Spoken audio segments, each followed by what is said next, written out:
আমাদের সৃষ্টিকর্তা সবচাইতে বড় পরিকল্পনাকারী। আমরা আমাদের জীবনে যতই পরিকল্পনা করি না কেন, আমাদের সৃষ্টিকর্তা আমাদের জন্য যা পরিকল্পনা করে রেখেছে সেইগুলোই কিন্তু আমাদের জীবনে ঘটবে। বাস্তব জীবন অনেক কঠিন। বাস্তবে যারা সত্যের মুখোমুখি হয় তাদের জন্য জীবনটা আরও বেশি তেতো হয়ে ওঠে। কথাই তো আছে, সত্যের স্বাদ সবসময় তেতো হয়। প্রথমে তেতো হলেও পরে কিন্তু তেতোটাই আমাদের জীবনে মিষ্টি বয়ে আনে। সৃষ্টিকর্তা আমাদের জন্য যা পরিকল্পনা করে রেখেছে, সাময়িক যদিও আমাদের ওটা কষ্ট দেয়, কিন্তু একটু চিন্তা করলেই দেখা যায় এটাই হয়তো আমাদের জন্য উত্তম ছিল। যদি আমাদের ব্যাপারটা এইরকম না হয়ে অন্যরকম হতো, তাহলে হয়তো আমাদের জীবনে দুর্দশার শেষ থাকতো না।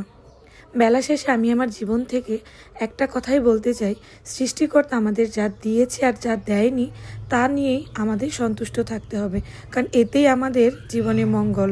আল্লাহ হাফেজ।